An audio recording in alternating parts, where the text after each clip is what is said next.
ओम सभी को नमस्ते। मंत्रोच्चारण। ओम सहनाववतु सहनौ भुनक्तु सह वीर्यं करवावहै तेजस्विनावधीतमस्तु मा विद्विषावहै। ओम शांति शांति शांति।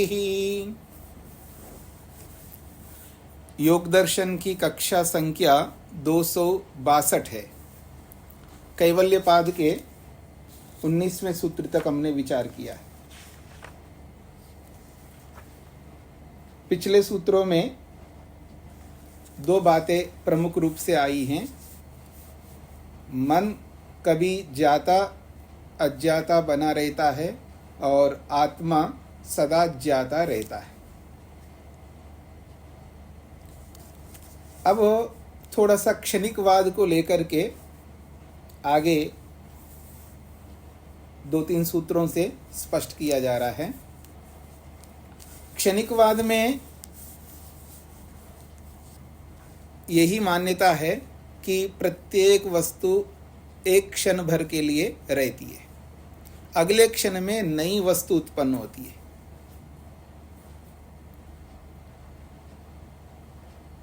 और पहली वस्तु समाप्त होती है। कैसे समाप्त होती है, क्यों समाप्त होती है और अगली वस्तु क्यों उत्पन्न होती है, उसका कारण क्या है, इसके बारे में नहीं देखा जाता है। बस उनकी मान्यता यही है, प्रत्येक वस्तु क्षणिक है। इसी को क्षणिकवाद कहते हैं। तो यदि क्षणिकवाद को स्वीकार किया जाए तो क्या समस्या आ सकती है, क्या आपत्ति आ सकती है, उसका एक स्वरूप यहाँ पर 20वें सूत्र में स्पष्ट किया जा रहा है। सूत्र है एक समये च उभय अनवधारणम। एक समये च उभय अनवधारणम। एक समय एक ही काल में उभय, उभय कहते दोनों को, अनवधारणम का अर्थ होता है निश्चय करना। एक ही समय में दोनों का निश्चय नहीं हो सकता, ये सूत्र का अर्थ है। एक समय एक काल में उभय, दोनों का अवधारणम निश्चय नहीं हो सकता। अब वो दोनों क्या है, ये भाष्य से समझने का प्रयत्न करते हैं। एक समय न च एकस्मिन् क्षणे, वो एक समय क्या है, एकस्मिन् क्षणे, एक ही क्षण में स्वरूप स्वपररूप अवधारणम न युक्तम। ना सबसे पहले है ना, ना च एकस्मिन् क्षणे, तो ना को अंत में लगाते हैं। एकस्मिन् क्षणे, एक क्षण में स्वपररूप अवधारणम न युक्तम। एक ही क्षण में स्वयं का और दूसरे का अवधारण निश्चय होना न युक्तम, युक्ति संगत नहीं है। तो यहाँ दोनों को ने स्व और पर। स्व का मतलब है मैं, अपने आप को, और पर का मतलब मन।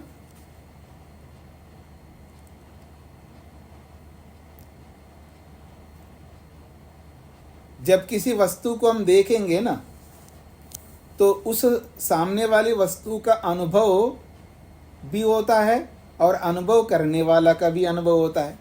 तो स्व का मतलब मैं अपने आप का अनुभव कर रहा हूँ, मैं आपको देख रहा हूँ। तो जो मैं जो है, मैं अपने आप को अनुभव कर रहा हूँ ना, मैं यानी देखने वाला मैं, और आप जो दिखाई देने वाली वस्तु। तो स्व और पररूप, अपने आप का और सामने वाले का अवधारण, अनुभव न युक्तम, उचित नहीं हो सकता, क्योंकि एक ही क्षण का है। तो एक ही क्षण में या तो मैं अपने आप का अनुभव कर सकता हूँ, सामने वाली वस्तु का अनुभव कर सकता हूँ, दोनों में से एक ही करूँगा, दोनों का अनुभव नहीं हो सकता। ये इसका अर्थ है। क्षणिकवादिनः यद भवनम स एव क्रिया। तदेव च कारकम इति अभ्युपगमः। क्षणिकवादिना, क्षणिकवादियों का जो मत है वो क्या है, यद भवनम, जो उत्पन्न होता है, यद भवनम, जो भी उत्पन्न होता है, स एव क्रिया, वही क्रिया है, यानी उत्पन्न होना ही एक क्रिया है। पर कहते हैं तदेव, और वही च कारकम, और वही कारक है, वही कारक बनता है। अब कारक शब्द से आपको समझ में आ रहा है ना, कारक के विषय में बहुत सारी चर्चाएं हमारी हुई है। एक ही वस्तु को 6 कारकों में हम देख सकते हैं हमारी विवक्षा से। कर्ता कारक बनेगा, कर्म कारक बनेगा, करण कारक बनेगा, संप्रदान कारक बनेगा, अपादान कारक बनेगा और अधिकरण कारक बनेगा।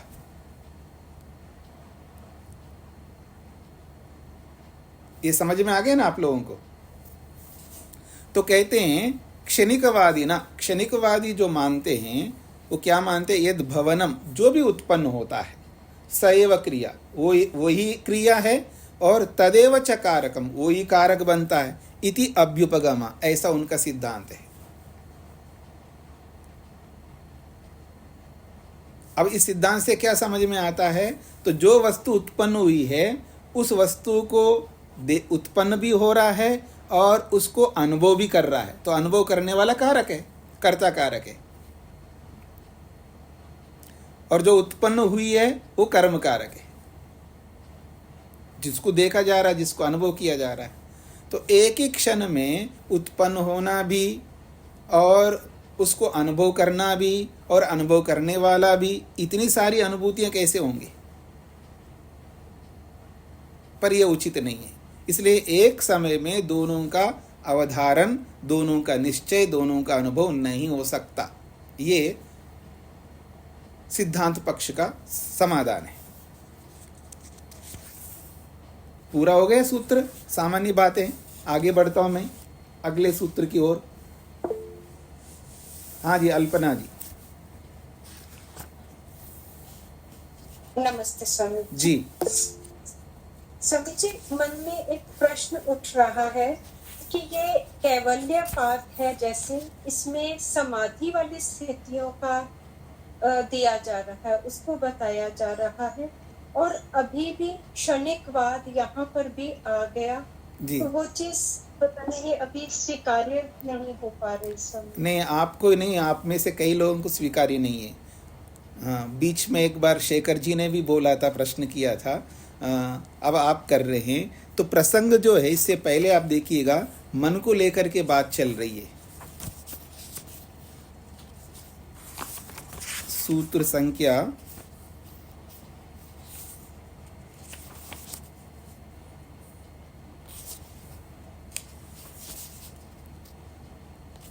देखिए, 15वें सूत्र से वस्तु साम्य चित्त भेदा तयोर विभक्त पंथा, यहाँ से मन का प्रसंग चल रहा है। वस्तु साम्य चित्त भेदा तयोर विभक्त पंथा, फिर न च एक चित्त तंत्रम वस्तु तद अप्रमाणकम तदा किम स्यात्। यहाँ से एक क्षणिकवाद प्रारंभ हो गया साथ साथ में, क्योंकि मन को समझाना चाह रहे हैं, तो मन को जहाँ पर लिया जाएगा वहाँ एक क्षणिकवाद अनायास अपने आप आ जाता है। क्योंकि क्षणिकवादी आत्मा को कोई अलग से नहीं मानते, मन को ही आत्मा मान लेते हैं। यदि मन को ही आत्मा मान लेते हैं, वो क्षणिक है, तो क्षणिक है तो वो ग्राह्य भी बन रहा है, वो ग्रहण करता भी बन रहा है मन, क्योंकि वो ही देखने वाला है और वो ही अनुभव करने वाला है और वो ही दिखाने वाला है। तो दिखाने वाला तो ग्राह्य बन गया और देखने वाला ग्रहिता बन गया। तो ग्रहिता भी वही है और ग्राह्य भी वही है। क्योंकि मन का प्रसंग आ रहा है, तो ये मन के प्रसंग के कारण से क्षणिकवाद बीच में आ टपकता है। इसलिए क्षणिकवाद को लेकर क्लियर कर रहे हैं। इतनी सी बात है जी। हाँ जी, सविता जी को क्या कहना है? नमस्ते स्वामी जी। जी स्वामी, इस पंक्ति का दोबारा से समझा दीजिए। तदैच कारकम इत्ते अभ्युपगमा। अभ्युपगमा का मतलब है स्वीकार किया जाता है, माना जाता है। क्या माना जाता है? यद भवनम, जो उत्पन्न होता है। भवनम का मतलब होना, तो होना जो है उत्पन्न होता है। तो जो होता है, जो उत्पन्न होता है, स एव क्रिया, उत्पन्न होना भी एक क्रिया है, उत्पन्न भी हो रहा है। तदेव च कारकम, जो उत्पन्न हो रहा है वही कारक बन रहा है। इति अभ्युपगम, ऐसा उनका मानना, ऐसा सिद्धांत है। यानी मन उत्पन्न हो गए, क्षण क्षण में उत्पन्न होता है ना, तो मन का उत्पन्न होना रूपी क्रिया भी है और फिर वही कारक बन रहा है। तो वही कारक बन रहा है, तो कारक कौन सा कारक है? कर्ता कारक है, तो कर्म कारक कौन बनेगा? वही कर्म कारक बनेगा, क्योंकि एक ही वस्तु मन, आत्मा को अलग से माना नहीं जाता, तो वही कर्ता कारक है, वही कर्म कारक है, और दोनों अनुभूतियां कर रहा है। ऐसा हो नहीं सकता, ये सिद्धांती ने सूत्र के रूप में बोला है। और सूत्र के रूप में, क्योंकि इससे पहले तो बोला नहीं है एक समय में दोनों का अनुभव नहीं हो सकता, ये किस बात को लेकर के कह रहे हैं? पहले तो बोला नहीं है, तो वो जो इस बात को लेके कह रहे हैं, क्योंकि दूसरी पंक्ति में क्षणिकवादी ऐसा मानते, अगर ऐसा मानते तो एक समय में दोनों का अनुभव नहीं हो सकता, यानी कर्ता का अनुभव नहीं हो सकता, कर्म का भी अनुभव नहीं, कर्ता कारक का अनुभव नहीं हो सकता, कर्म कारक का अनुभव नहीं हो सकता। तो सूत्र समाधान है, लेकिन प्रश्न अंत में बता दिया। जी सविता जी, स्पष्ट हो गया? हाँ जी, धन्यवाद स्वामी जी। हाँ जी, शकुंतला जी को क्या कहना है? स्वामी जी प्रणाम जी। मुझे तो ये व्यास भाष्य जो है वो एक बार आप फिर से समझा दीजिए स्वामी जी, पूरा ही। जी एक समय जी न चाहे कस्मिन क्षणे वह अनवधारणम, ये वाला जी। प्लीज। एकस्मिन् क्षणे, एक क्षण भर में, एकस्मिन् क्षणे एक क्षण भर में स्वरूप नहीं, स्व पररूप अवधारणम न युक्तम। स्व का मतलब है स्वयं का, और पररूप का मतलब है सामने वाले का। अवधारणम निश्चय, न युक्तम, युक्ति युक्त नहीं है, उचित नहीं है। एक क्षण में स्वयं का और दूसरे का अनुभव नहीं हो सकता। जी। क्षणिकवादी ना, क्षणिकवादी का क्या मंतव्य है? क्षणिकवादी क्या मानते हैं? यद भवनम, जो भी उत्पन्न होता है, मन उत्पन्न हो गया, उस उत्पन्न होना रूपी जो क्रिया है, क्रिया भी उसी समय हो रहा है, और तदेव च कारकम, वही कारक बन रहा है, कर्ता कारक बन रहा है, कर्म कारक बन रहा है। इति अभ्युपगम, ऐसा क्षणिकवादी स्वीकार करते हैं। स्वामी जी धन्यवाद, बहुत बहुत धन्यवाद। हाँ जी, आगे बढ़ता हूं। अवतरणिका। स्यात् मति स्वरस निरुद्धम चित्तम चित्तांतरेण समनंतरेण गृह्यते इति। ये जो एक समये च उभय अनवधारणम जो सिद्धांती ने बात रखी है, उस बात को ध्यान में रख करके ये बात कही जा रही है। स्यात् मति, शायद, स्यात् मति का मतलब है शायद ऐसी मति हो क्षणिकवादी का, या ऐसा मंतव्य हो क्षणिकवादी का। क्या मंतव्य? स्वरस निरुद्धम चित्तम। स्वरस निरुद्धम सिद्धम का मतलब है अपने स्वरूप से समाप्त होने वाला मन। स्वरस निरुद्धम चित्तम, अपने स्वभाव से, अपने स्वरूप से समाप्त होने वाला मन, क्योंकि एक क्षण भर के लिए रहता है, अब उसको कोई नष्ट करने वाला कोई है ही नहीं दूसरा, तो स्वयं ही नष्ट होगा। तो स्वयं नष्ट होने को स्वरस निरुद्धम कहा है। स्वरस निरुद्धम अर्थात स्वभाव रूप से अपने आप नष्ट होने वाला चित्त यानी मन। तो अपने आप अपने स्वरूप से मन नष्ट होता है, तो चित्तांतरेण समनंतरेण, चित्तांतरेण समनंतरेण जो है, ये एक ही बात को कहा जा रहा है, यानी समनंतरेण चित्तांतरेण, उसके बाद में उत्पन्न होने वाले मन के द्वारा गृह्यते, उत्पन्न ग्रहण किया जाता है। जो पहला मन है उत्पन्न हुआ, नष्ट हो रहा है, नष्ट होने के कगार में, उतने में दूसरा मन उत्पन्न होता है, और दूसरा मन उत्पन्न होकर के पहले वाले मन को जान लेता है। शायद ऐसा क्षणिकवादी का मंतव्य हो सकता है, ये बात कहना चाह रहे, क्योंकि क्षणिकवाद का मतलब है क्षण भर रहने वाला है। अब क्षण भर रहता है तो उसको अनुभव कौन करेगा? अगला जो उत्पन्न होने वाला है वो पहले वाले को अनुभव करता है। समझ में आ रहा है जी? अब वो अगला उत्पन्न होने वाला पहले वाले को अनुभव करता है, तो जो अगला जो उत्पन्न हुआ फिर उसको कौन अनुभव करेगा? उसके अगले वाला अनुभव करेगा। फिर उसको कौन अनुभव करेगा? उसके अगले वाला अनुभव करेगा। अगर ऐसे करते जाएंगे तो अनवस्था दोष आ जाएगा। ये अनवस्था दोष आप लोग अनेक बार सुन चुके हैं। अनवस्था का मतलब होता अव्यवस्था। समझ में आ रहा है जी? याद आ रहा है आप लोगों को? हाँ जी। संसार का कारण कौन है जी? सत्वरस्तम। उसका भी तो कोई कारण होगा ना? हाँ जी होगा, तो फलाना है। फिर उसका भी कोई कारण होगा तो फलाना है। फिर उसका भी कोई कारण होगा, फलाना है। तो कहाँ तक जाओगे? बोल बोल करके थक करके रुक जाओगे आप। तो कारण का कारण, कारण का कारण, कारण का कारण, ये अव्यवस्था हो जाएगी। व्यवस्था उसको कहते हैं कहीं जाकर के रुक जाना और प्रयोजन की सिद्धि करना, और कहीं जाकर के रुक ही नहीं सकते और प्रयोजन पूरा नहीं हो रहा है तो अव्यवस्था हो जाएगी ना। कहीं तो रुकना होगा ना आपको, कहीं तो सीमा होगी ना। यही तो व्यवस्था है। व्यवस्था में सीमा होती है और अव्यवस्था में कोई सीमा नहीं होती है। तो इसलिए कहा जा रहा है स्यात् मति, शायद क्षणिकवादी का ऐसा मत हो। क्या? स्वरस निरुद्धम चित्तम, अपने आप में स्वभाव से मन जब नष्ट होता है तो चित्तांतरेण समनंतरेण, समनंतरेण का मतलब है बाद में उत्पन्न होने वाला जो चित्तांतर यानी दूसरा मन, तो बाद में उत्पन्न होने वाले मन के द्वारा पहला वाला मन गृह्यते, जाना जाता है। ऐसा स्यात् मति, ऐसी मान्यता, ऐसी मति क्षणिकवादी का हो सकता है। यदि ऐसी मति क्षणिकवादी का है तो एक दोष, बहुत बड़ा दोष आएगा। क्या दोष आएगा? सूत्र के रूप में बोला जा रहा है। चित्तांतर दृश्ये बुद्धि बुद्धेः अप्रतिसंग, बुद्धि बुद्धेः अति प्रसंग, स्मृति संकरश्च। दो दोष, बहुत बड़े दोष दिखाए हैं। चित्तांतर दृश्ये बुद्धि बुद्धेः अति प्रसंगः स्मृति संकरः च।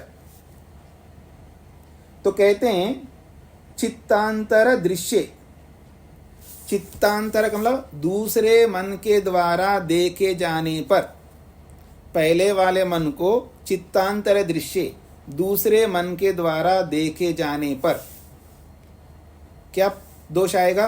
बुद्धि बुद्धेः अति प्रसंग, बुद्धि बुद्धेः, बुद्धि को बुद्धि देखने का अति प्रसंग आएगा। बुद्धि का मतलब मन, मन को दूसरा मन देखने का प्रसंग आ जाएगा, और वो भी प्रसंग कैसा? अति प्रसंग आएगा, अर्थात अनवस्था दोष आएगा।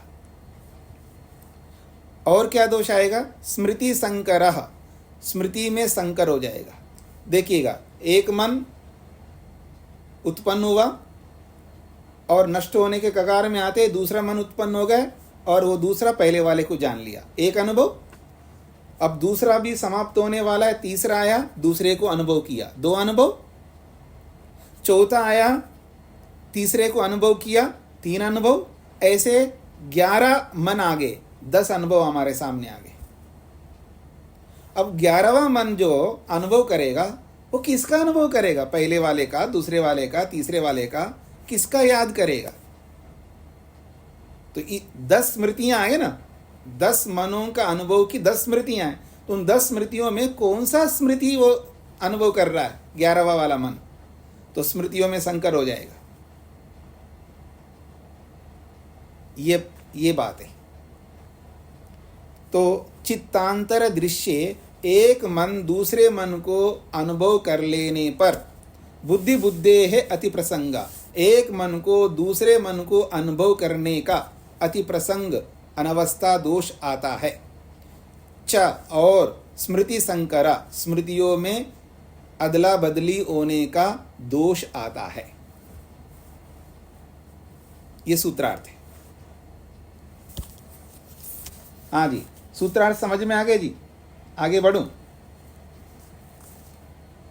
कहते हैं भाष्य में चित्तांतर दृश्य अथ चित्तम चेत चित्तांतरेण गृह्येत। अथ अच्छा, चित्तम ये जो मन है, चेत यदि, चेत का मतलब यदि, यदि चित्तम ये जो मन है, चित्तांतरेण दूसरे मन के द्वारा गृह्येत अनुभव कर ले तो, बुद्धि बुद्धि बुद्धि बुद्धि केन गृह्यते, बुद्धि बुद्धि मन मन को किससे ग्रहण किया जा रहा है, यानी कौन से मन को कौन सा मन ग्रहण किया जा रहा है,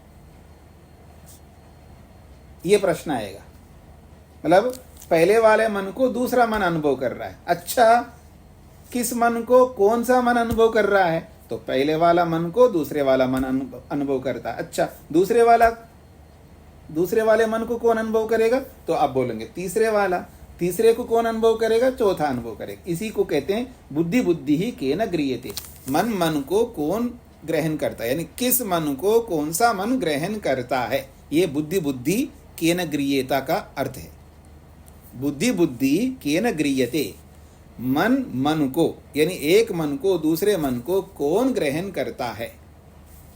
सापि अन्यया, अच्छा वो भी दूसरे को अनुभव करेगा, अर्थात दूसरा पहले को अनुभव कर रहा है, तो फिर कहते हैं सा अपि अन्यया, और उस तीसरे को भी अन्यया चौथा अनुभव करेगा।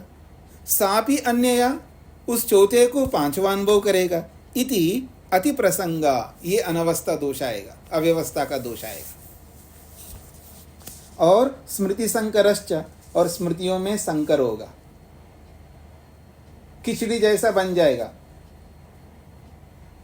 स्मृति संकर समझ रहे ना, कि मान लीजिएगा आपको एक को याद करना है, मान लीजिएगा आपको एक को याद करना, और एक को याद करने के बदले में 10 लोग सामने आ गए आपके सामने। अब 10 में से किसको याद करना है आपको? आप पहले वाले को याद करना चाह रहे हो, तो लेकिन दूसरे वाला सामने दिखाई दे रहा है, दूसरे की स्मृति आ रही, अथवा चौथे की आ रही, अथवा छठे की आ रही, अथवा 8वें की आ रही है, पता नहीं लगेगा आपको, तो स्मृतियों में संकर हो जाएगा। यावंत बुद्धि बुद्धि नाम अनुभवा तावंत्य स्मृतयः, कहते हैं यावंत बुद्धि बुद्धि नाम अनुभवा, जितने भी एक बुद्धि से दूसरे बुद्धि का अनुभव है, तो जितने प्रकार से बुद्धियों से बुद्धियों का अनुभव है, यावंता बुद्धि बुद्धि नाम अनुभव का मतलब है बुद्धियों का अनुभव, अर्थात मनों का अनुभव, कुछ मनों का अनुभव कर रहे हैं, तो बुद्धि बुद्धि नाम अनुभवा, जितने भी मनों का अनुभव है, तावंत्या स्मृतियां, उतनी ही स्मृतियां बनेंगी, जितने मनों से अनुभव किया है उतनी स्मृतियां बनेंगी, ये इसका अर्थ है। यावंत बुद्धि बुद्धि नाम अनुभवा तावंत्या स्मृतिया प्राप्नुवन्ति, जितने मनों से जितने अनुभव किए हैं उतनी ही स्मृतियां उत्पन्न होती है, ये शब्द, ये पंक्ति का अर्थ है। जब ऐसा है तो कह रहे हैं तत्संकराच्च एक स्मृति अनवधारणम, तत्संकरात, उन सब स्मृतियों में संकर होने से, तत्संकरात, उन स्मृतियों में संकर होने से, संकर समझते हैं जी, अदला बदली, संकर होने से एक स्मृति अनवधारण, एक आवश्यक स्मृति का निश्चय नहीं हो पाएगा। मतलब इतनी सारी स्मृतियां सामने आ गई, उनमें से मेरे को किसको याद करना, उसका निश्चय नहीं कर पाएगा, क्योंकि वो तो नया मन है ना भाई। 10 स्मृतियां हमारे सामने आई है, तो अब जो 11वां मन पैदा हुआ है उसको क्या पता है किस स्मृति को याद करना है। समझ रहे मेरी बात को? वो तो नया है। देखो जी, मेरे को सरस्वती जी मिली, मेरे को विष्णु जी मिले, मेरे को माता नीलिमा मिले, मैं क्रम से मेरे को पता लग रहा, इनके बाद इनको देखा, इनके बाद उनको देखा, मतलब एक दिन ये आए, एक दिन वो आए, एक दिन हो गए, 10 दिनों से मैंने 10 लोगों को देखा। अच्छा, पहले किसको देखा मैंने? अच्छा, उनको देखा, और तीसरे दिन किनको? उनको देखा, क्योंकि वही मन हो ना, मेरा मन वही है, एक ही मन है, मेरा नष्ट होकर के नया नहीं आ रहा है। मेरे को तो पता है मैं शंकर को प्राप्त नहीं होऊंगा, लेकिन मन नया आ गया। 10 लोगों को देखने, 10 लोगों के जो अनुभव करने वाले जो मन है वो तो समाप्त हो गए।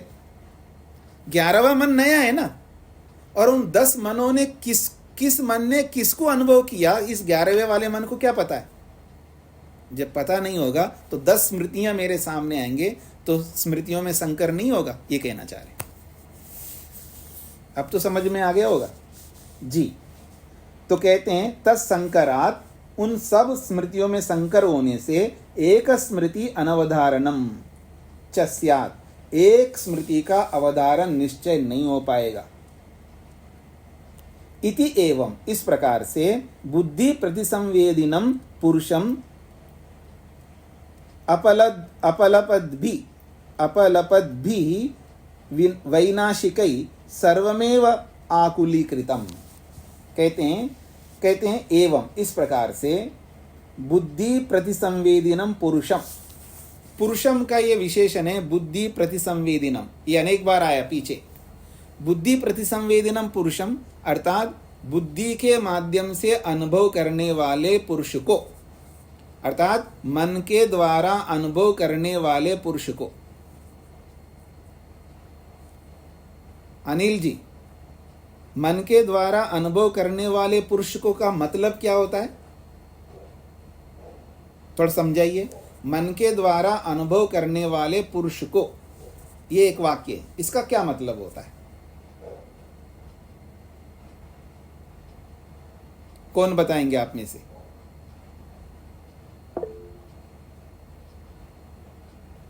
अच्छा, वीरेंद्र जी बताइए। प्रणाम स्वामी जी। हाँ जी। स्वामी जी, जीवात्मा हर एक चीज का अनुभव मन के द्वारा ही करता है ना? वो तो समझ में आ गया, पर इसको थोड़ा समझाइए ना। क्या? जो मैंने प्रश्न किया उस प्रश्न का, मन के बुद्धि प्रतिसंवेदनम पुरुषम, बुद्धि के द्वारा यानी मन के द्वारा अनुभव करने वाले पुरुष को, इसका क्या मतलब होता है?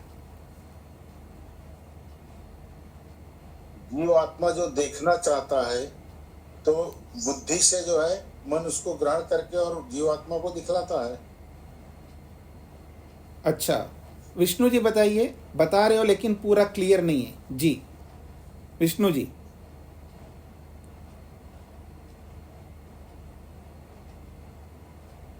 माइक तो खोलिएगा ना।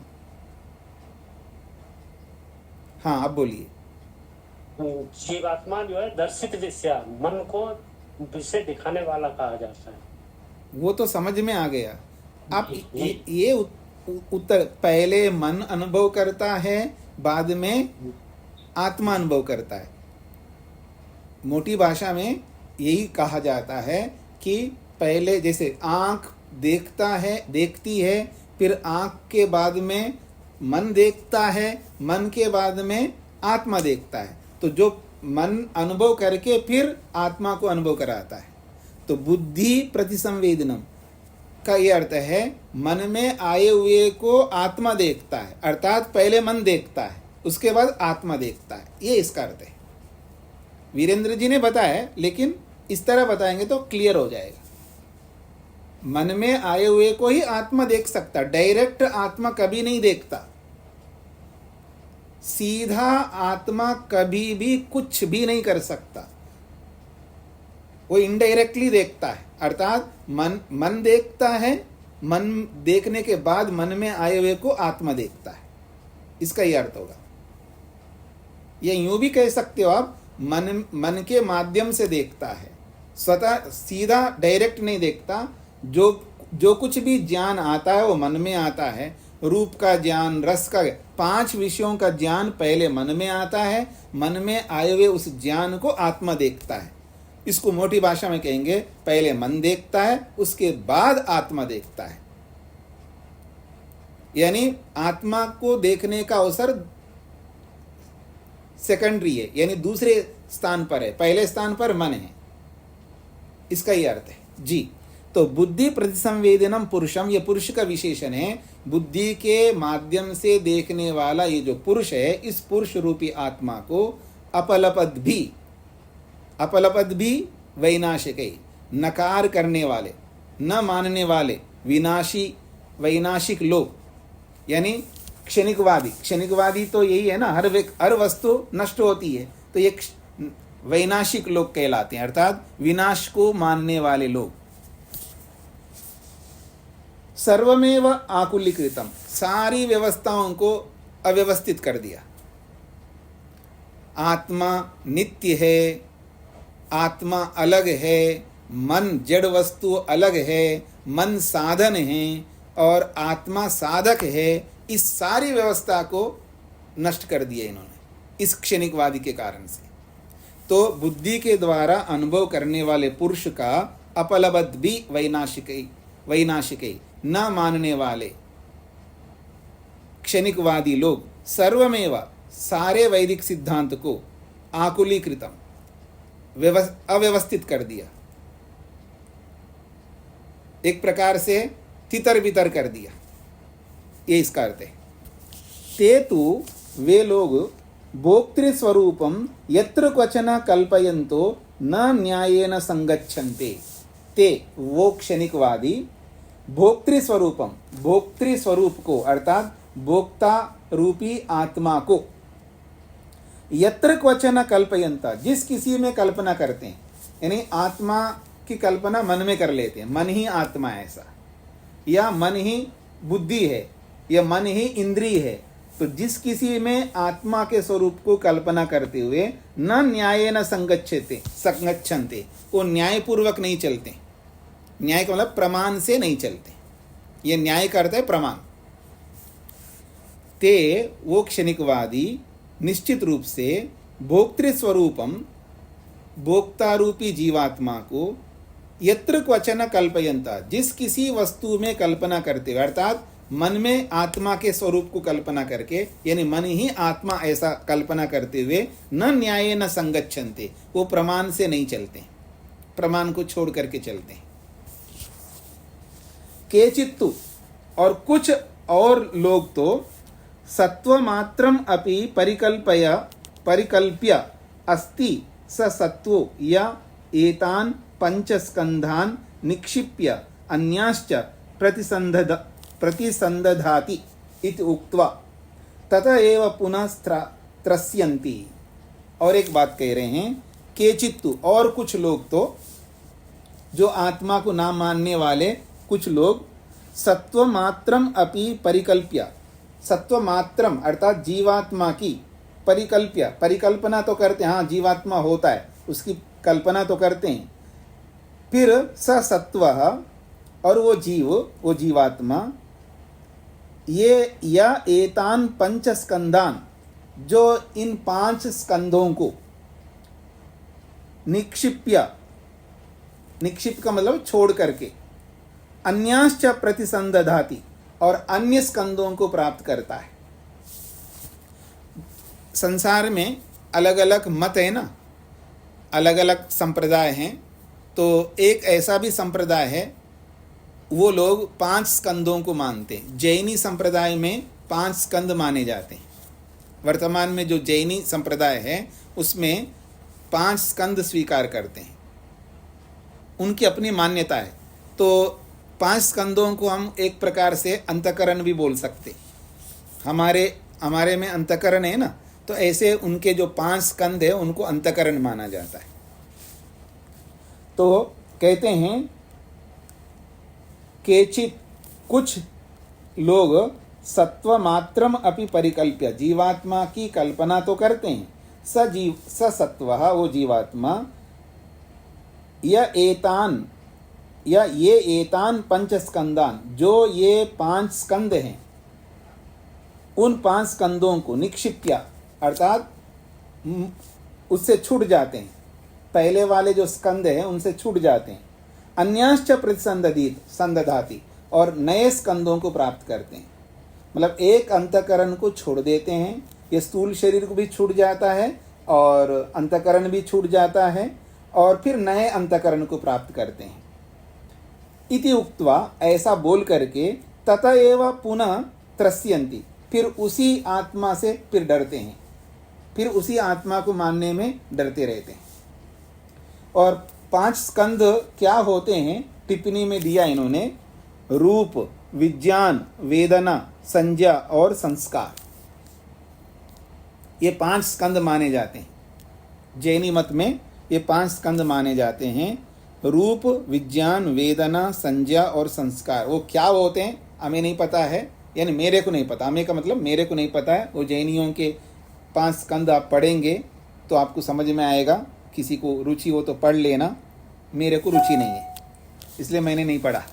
तो आइए, तो वो कहते हैं ये एतान 5 स्कंदान निक्षिप्य, जो ये 5 स्कंद हैं इनको निक्षिप्य, इनसे मुक्त होकर के, अन्याश्च प्रतिसंदधाति, और नए स्कंदों को वो ग्रहण करता है। इति उक्त्वा, ऐसा बोल करके, तथा एव, उसी जीवात्मा से पुनः त्रस्यन्ति, फिर भयभीत होते हैं, अर्थात उस जीवात्मा को मानने में फिर कतराते हैं। ये इसका अभिप्राय है।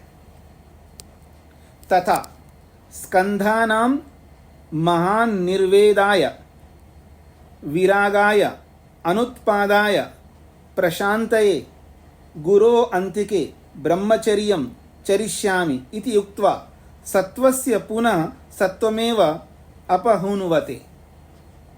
तथा, और एक बात है उनके मत में, एक और बात है, स्कंधानाम महान निर्वेदाय, ये जो 5 स्कंद हैं इन 5 स्कंदों को महान निर्वेदाय, उच्च स्तरता को ले जा करके उनसे वैराग्य को प्राप्त करते हैं। महान निर्वेदाय, उच्च स्तर का वैराग्य को प्राप्त करके, विरागाय, उनसे विरक्त होकर के, अनुत्पादाय, उनके दोबारा उत्पन्न न होने के लिए, प्रशांतये, उत्कृष्ट शांति के लिए, गुरो अंतिके, गुरु के पास जाते हैं, ब्रह्मचर्यम चरिष्यामि, और मैं ब्रह्मचर्य का पालन करूंगा, इति उक्त्वा, ऐसा बोल करके, सत्वस्य पुनः सत्वमेव अपहनुवते, सत्वस्य सत्वम एव अपहनुते, आत्मा के अस्तित्व को ही फिर नकारते हैं। अब मेरी ओर देखिए, इसका अभिप्राय मैं आपके सामने रखता हूं। एक ओर से आत्मा को स्थिर मान रहे हैं, अर्थात नित्य मान रहे हैं, फिर आत्मा का ही निराकरण कर रहे हैं।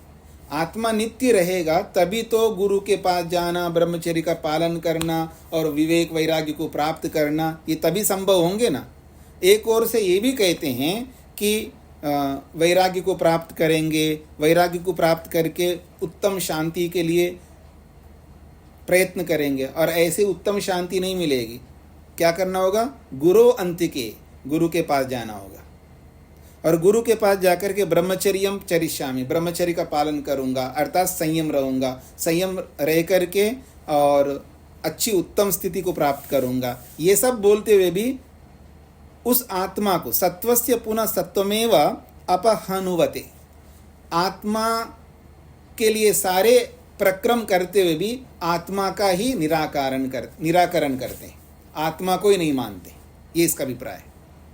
आत्मा के लिए इतना बड़ा प्रक्रम करना और फिर आत्मा का ही निराकरण करना, ये सब व्यर्थ की बातें लगती है ना, ऐसा कहना चाह रहे। अब ऐसी मान्यता आज के किसी भी मत में हो तो इसका ये मतलब नहीं है पहले भी जैन होते थे, इसका ये मतलब नहीं, ये विचार है और उन विचारों को कोई भी स्वीकार करता है। तो आज वो उनके विचारों में ये ऐसी बातें हैं, इसलिए हम ये ना सोचे कि उस समय भी जैनी लोग होते थे, ऐसा नहीं है। ये विचार चलते हैं, क्षणिकवाद चल रहा है, ऐसे ही परमात्मा नहीं है, एक वाद है, ऐसे ही कोई जीवात्मा को नहीं मानता, वो भी एक वाद है, और कोई ऐसा ना जीवात्मा है ना परमात्मा, केवल संसार ही एक ऐसा वाद है। ऐसा अनेक वाद चलते हैं, अर्थात अनेक मान्यताएं चलते हैं। अनेक मान्यताओं में ये भी एक मान्यता है। अब ये मान्यता किसी के आज के मत में दिखता है तो उसको आप कह सकते हैं जैनी लोग ऐसा मानते हैं, तो उसका खंडन किया यहाँ पर। सांख्य योगादयस्तु, प्रवादाः।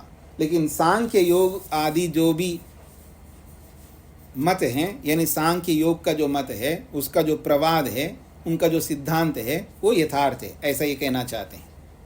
महर्षि वेदव्यास जी कह रहे हैं कि सांख्य का, योग का जो प्रवाद है, जो मान्यता है, वो सटीक है, उचित है। वो कहते हैं स्वशब्देन पुरुषमेव स्वामिनम चित्तस्य भोक्तारम उपपादयन्ति इति। सांख्यकार और योग दर्शनकार पतंजलि और सांख्य दर्शनकार महर्षि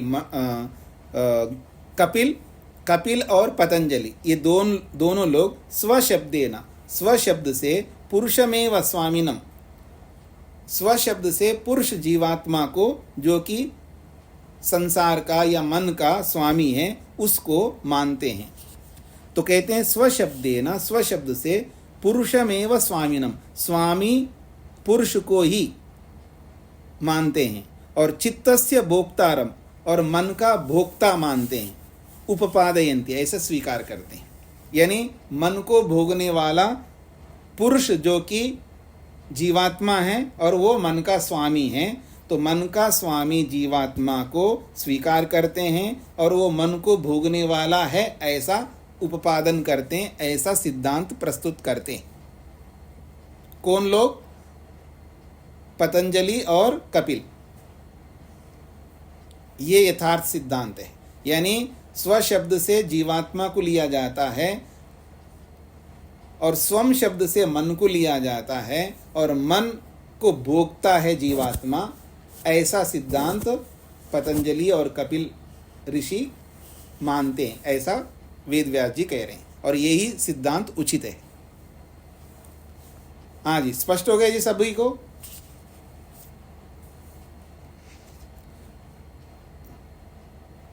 कथम, कैसे ऐसा है? आत्मा अलग है और मन अलग है, कैसा ऐसा है? और आत्मा नित्य है, सदा रहने वाला है, और मन जो है समाप्त होने वाला है, ऐसा क्यों है? कथम, तो अगले सूत्र में स्पष्ट किया जा रहा है। चित्ते अप्रतिसंक्रमायाः तदाकारापत्तौ स्वबुद्धि संवेदनम। चित्ते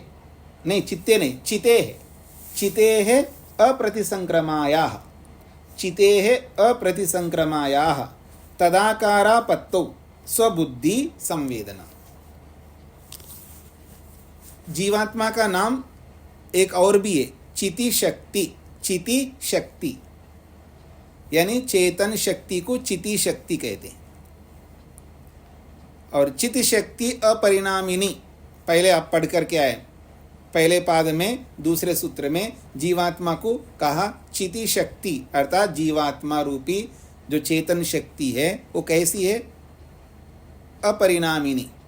तो उसी को यहाँ पर बताया जा रहा है। तो चिते है अप्रतिसंक्रमा, चेतन शक्ति जो है अप्रतिसंक्रमा है, अर्थात किसी के साथ घुलता मिलता नहीं है। तदाकारापत्तो, जब वो जीवात्मा मन के साथ जुड़ता है तो तदाकारापत्तो यानी आत्मा जैसा मन बन जाता है। स्वबुद्धि संवेदनम, स्वबुद्धि संवेदनम, बुद्धि में आए हुए उस ज्ञान को अनुभव करने वाला जीवात्मा होता है।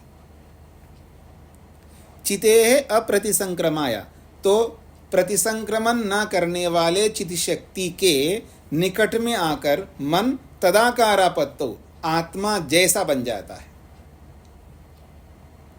फिर कहा स्वबुद्धि संवेदनम, अपने बुद्धि में, अपने मन में आए हुए ज्ञान को अनुभव करने वाला आत्मा होता है। ये सूत्रार्थ है। समझ में नहीं आया? क्या समझ में नहीं आया? जीवात्मा का स्वरूप बताया जा रहा है यहाँ पर। जीवात्मा कैसा है? अप्रतिसंक्रमा है, किसी के साथ घुलता मिलता नहीं है, लेकिन मन के निकट रहता है, और मन के निकट रहने के कारण से मन जो है आत्मा का निकट रह करके आत्मा जैसा बन जाता है। इसलिए हम लोग क्या करते हैं? मन को ही आत्मा मान बैठते हैं।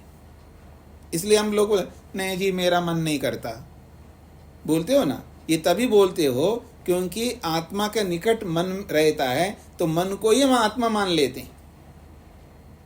जैसे दर्पण के सामने चले जाएंगे तो दर्पण कैसा हो जाता है? मेरा जैसा हो जाता है। ठीक इसी प्रकार से आत्मा के निकट रह करके मन जो है वो आत्मवत बन जाता है। ये इसका अभिप्राय है। जी बोलिए।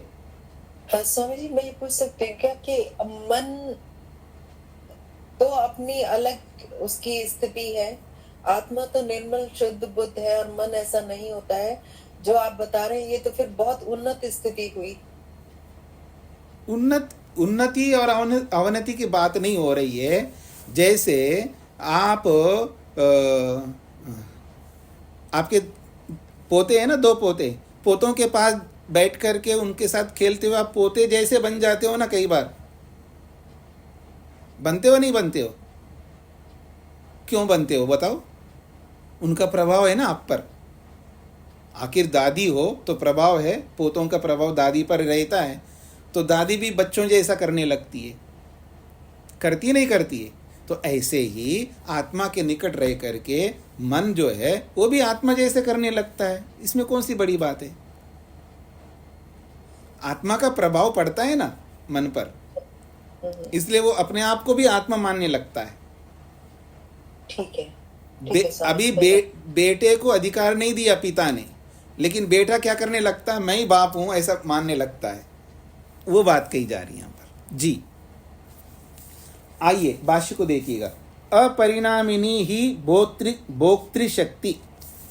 भोक्तृशक्ति कैसा है? जीवात्मा। भोक्तृशक्ति का मतलब जीवात्मा। तो भोक्तृशक्ति जीवात्मा कैसा है? अपरिणामिनी, वो परिणामी नहीं है, उसमें कोई परिवर्तन नहीं होता। और कहा अप्रतिसंक्रमा, और उसमें घुलना मिलने का स्वभाव भी नहीं है।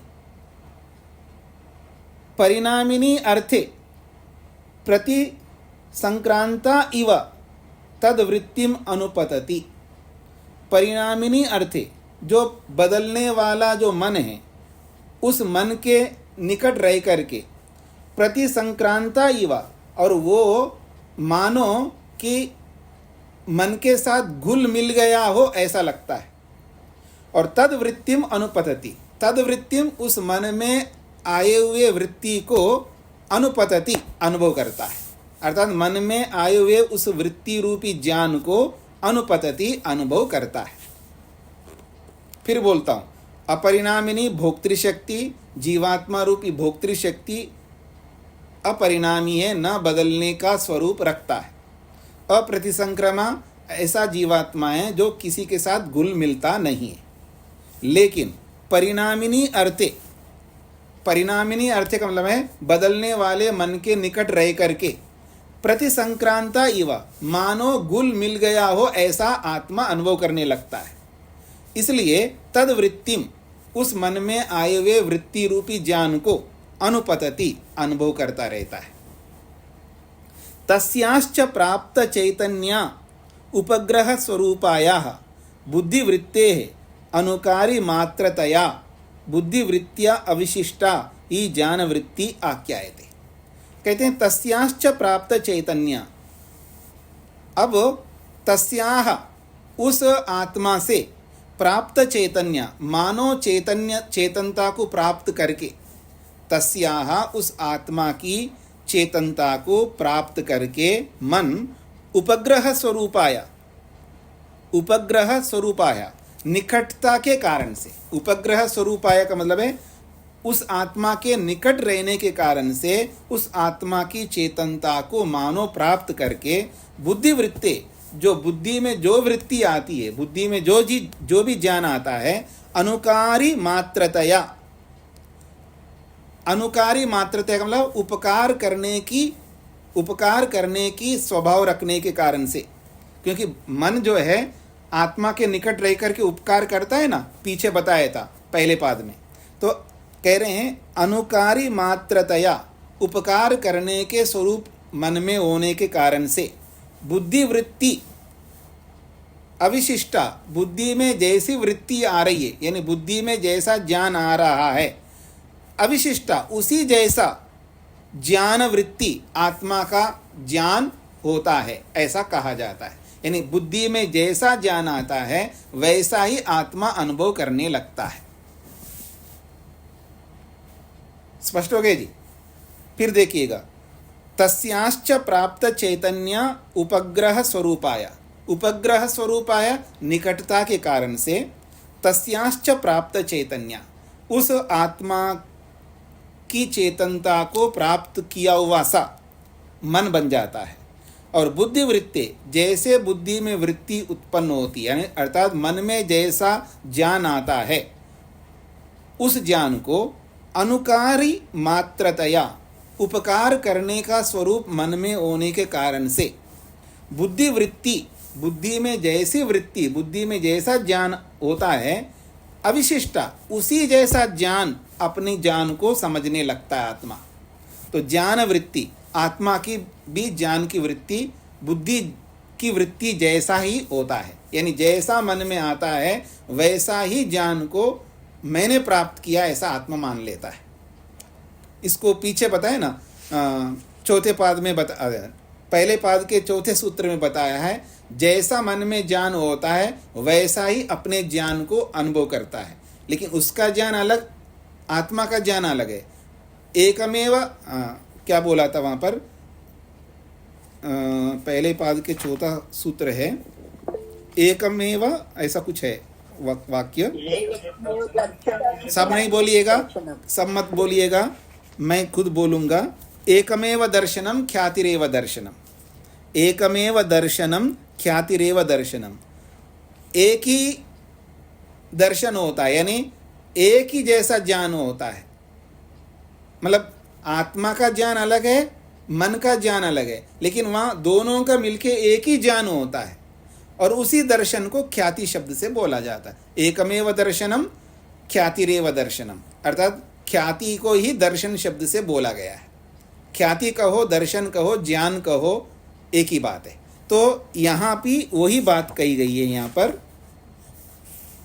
कि बुद्धि में जैसा ज्ञान होता है, बुद्धि वृत्ति अविशिष्टा, यानी बुद्धि में जैसा ज्ञान हुआ है उसी जैसा ज्ञान आत्मा को होता है। इसलिए ज्ञान वृत्ति आख्यायते, आत्मा की जो वृत्ति है वो बुद्धि की वृत्ति जैसा ही मानी जाती है, ऐसा यहाँ पर बोला है।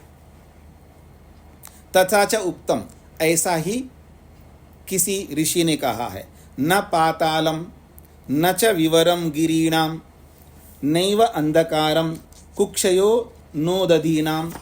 बहुत अच्छा श्लोक है ये। गुहा यस्याम निहितम ब्रह्म शाश्वतम बुद्धिवृत्तिम अविशिष्टाम कवयो वेदयन्ते। तो यहाँ कहा जा रहा है न पातालम, परमात्मा को कहाँ ढूंढना चाहिए, पाताल में नहीं ढूंढना चाहिए। न च गिरीनाम विवरम, पर्वतों के गुफाओं में नहीं ढूंढना चाहिए। परमात्मा को न तो पाताल में ढूंढना चाहिए और न ही गिरीनाम च विवरम, विवरम कहते गुफाएं और गिरी कहते पर्वत। तो गिरीनाम विवरम, पर्वतों की गुफाओं में परमात्मा को नहीं ढूंढना चाहिए, न पाताल में ढूंढना चाहिए। नैव अंधकारम, अत्यंत घने बिल्कुल एकदम डार्क जगह पर जाऊंगा तो मेरे कुछ नहीं दिखेगा तो भगवान दिखेगा, ऐसा सोच करके अत्यंत अंधकार में जाकर के भी नहीं ढूंढना चाहिए। फिर कहा न उदधी नाम कुक्षया, उदधी कहते हैं समुद्र को, उदधी नाम अर्थात अलग अलग समुद्र है ना, अलग अलग समुद्र है, तो उदधी नाम कुक्षया, तो क्या कहते हैं, समुद्रों की कुक्षी में अर्थात तलहटी में, समुद्रों के तलेटी में भी भगवान को नहीं ढूंढना चाहिए। फिर कहाँ ढूंढना चाहिए, तो आगे कहते हैं गुहा यस्याम निहितम ब्रह्म शाश्वतम, शाश्वत जो ब्रह्म है वो गुहा यस्याम गुहा, जिस गुहा में निहित है, जिस मन रूपी गुहा में निहित है, अर्थात मन के अंदर भगवान विराजमान हैं। अगर भगवान को ढूंढना है तो मन में ढूंढ लो, बोलते हो ना मन मंदिर में भगवान, क्या बोलते हैं आप, भजन गाते रहते हैं। तो कहते हैं ब्रह्म शाश्वतम, शाश्वत ब्रह्म जो है निहितम विराजमान है, कहाँ, यस्याम गुहा, जिस गुहा में, जिस मनरूपी बुद्धि में वो निहित है, विराजमान है। इसलिए मन में ही ढूंढो। इसलिए कहा जा रहा है बुद्धि वृत्तिम अवशिष्टाम, जैसे बुद्धि में ज्ञान होता है, अर्थात जैसे मन में ज्ञान होता है आत्मा को वैसा ही ज्ञान होता है, ऐसा कवयो वेदयन्ते, योगी लोग मानते हैं। योगी लोग ऐसा मानते हैं।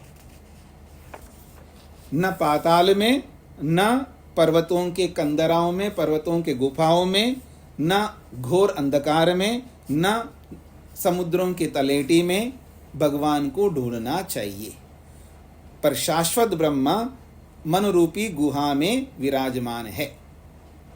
इसलिए जैसा मन में परमात्मा के बारे में ज्ञान होता है और वैसा ही आत्मा अनुभव करता है। इसी को बुद्धि वृत्तिम अविशिष्टाम कहा है, यानी बुद्धि वृत्तिम अविशिष्टाम, बुद्धि में आए हुए ज्ञान के अनुसार ही आत्मा का ज्ञान होता है, ऐसा कवयः वेदयन्ते, योगी लोग मानते हैं। हाँ जी, श्लोक समझ में आ गए जी?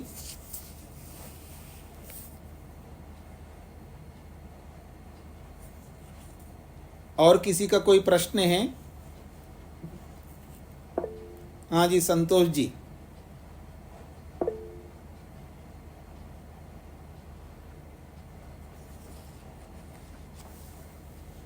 संतोष जी ने हाथ खड़ा किया क्या? अच्छा, वर्मा जी बोलिए। नमस्ते स्वामी जी। जी, ये कवयो माने ज्ञानी लोग, योगी लोग। कवया जो है कवि कहते हैं, ईश्वर को भी कवि कहते हैं, ऋषि को भी कवि कहते हैं। कवि का अर्थ होता है क्रांतदर्शी, बहुत दूर तक देखने वाले, तो कवि होते हैं। और ये कविताएं करने वालों को भी कवि कहते हैं, पर यहाँ कवि योगी है, तो कवयः वेदयन्ते, योगी लोग मानते हैं जी। धन्यवाद। रामचरण जी। नमस्ते स्वामी जी। जी, मेरा निवेदन इतना था कि व्यास भाष्य इसका एक बार नटशेल में बता देते थोड़ा सा। क्या बताना है? व्यास भाष्य जो अभी किया ना आपने, इसको इसका एक समरी टाइप बता देते। समरी ये है कि जीवात्मा अपरिणामी है और किसी के साथ घुलता मिलता नहीं है, लेकिन अपनी अविद्या के कारण से घुलता मिलता हुआ सा अनुभव करता है। ठीक, ये जीवात्मा है। अब मन का ये स्वरूप है कि मन जो है सदा आत्मा के पास निकट रह करके अपने आप को ही आत्मा मान बैठता है। अच्छा जी, इसलिए मन में जैसा ज्ञान आता है आत्मा वैसा ही अनुभव करता है। ये इसकी समरी है। धन्यवाद जी। मोहनलाल जी को क्या कहना है? ओम जी। स्वामी जी नमस्ते। नमस्ते जी। स्वामी जी, ये श्लोक की जो चौथी पंक्ति है, बुद्धि वृत्तिम विशिष्टो, इसे आप बता दें कृपया। बुद्धि वृत्तिम अविशिष्टाम, अवशिष्ट मतलब समान, अवशिष्ट विशिष्ट कहते हैं भिन्न अलग विशेष, और अवशिष्ट कहते हैं समान। तो यानी बुद्धि में जैसा ज्ञान है वैसा ही अनुभव करता है आत्मा,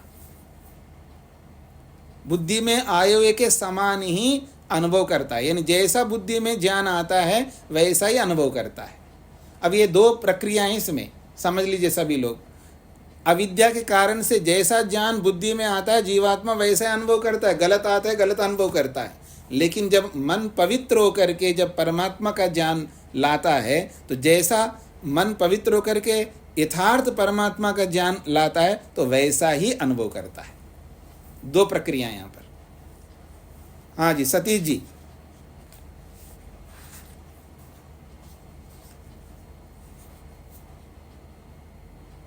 ओम नमस्ते स्वामी जी। जी जी, मेरा उत्तर आपने बाद की पंक्तियों में दे दिया कि इसमें अविद्या और ज्ञान को पूरी तरह प्राप्त करता है, दोनों दृष्टिमान हो रहे हैं विषय। नहीं, जब अविद्याग्रस्त रहेगा तो जैसा अविद्या से, जैसे आज संसार में आप सब लोग अनुभव करते हैं ना, जैसा अनुभव करते हो अविद्या के कारण से वैसा अनुभव करते हैं। एक दिन आएगा सबके जीवन में जब आप योगी बनेंगे तब अलग ज्ञान अनुभव करेंगे। तो जैसा मन में अविद्याग्रस्त ज्ञान आता है तो अविद्याग्रस्त ही अनुभव करता है, या विद्याग्रस्त ज्ञान आता है तो विद्याग्रस्त ही अनुभव करता है। जैसा आता है वैसा अनुभव करेगा। क्योंकि बातें कही जा रही हैं। इसलिए आत्मा साक्षात अनुभव नहीं करता, जो भी अनुभव करता है मन के माध्यम से अनुभव करेगा, और मन जैसा लाएगा, उचित लाएगा तो उचित अनुभव करता है, अनुचित लाएगा तो अनुचित अनुभव करता है। जी धन्यवाद स्वामी जी। हाँ जी, नमस्ते। सरस्वती जी। नमस्ते स्वामी जी। जी स्वामी जी, यदि हमको ईश्वर का यदि दर्शन ऐसा करना है तो मन के माध्यम से कर सकते हैं। इस श्लोक के माध्यम से ऐसा लोग समझते हैं। इस श्लोक के माध्यम से ऐसा हाँ जी, इस श्लोक के माध्यम से आप माइक बंद करके रखिए। श्लोक के माध्यम से आप माइक बंद करें। इस श्लोक को सुन करके समझ करके लोगों को ये भ्रांति होती है कि यहाँ साक्षात श्लोक कह रहा है मन के माध्यम से ही होता है और ईश्वर के बारे में बोला जा रहा है, इसलिए मन से ही दर्शन होता है, ऐसे ही श्लोक को भी एक कारण बनाते लोग। पर यहाँ पर केवल ज्ञान होता है ये बताया जा रहा, यहाँ ये नहीं बताया गया साक्षात्कार होता है। अगर यही होता है तो वहाँ एक दूसरी जगह ये नहीं बोलते हैं कि आत्मा को जानने के लिए किसी साधन की जरूरत नहीं है, वो साक्षात मना कर रहे हैं। इसका मतलब यहाँ वो अर्थ नहीं लेना है। यहाँ केवल सामान्य ज्ञान जो होता है, सामान्य ज्ञान का मतलब है शाब्दिक ज्ञान होता है, अनुमानिक ज्ञान होता है, प्रत्यक्ष ज्ञान समाधि वाला ज्ञान तो आत्मा स्वयं ही करता है, वो मन की आवश्यकता नहीं है। जी, बाकी प्रश्न आप लोग कल कर लीजिएगा। ओम शांति शांति शांति।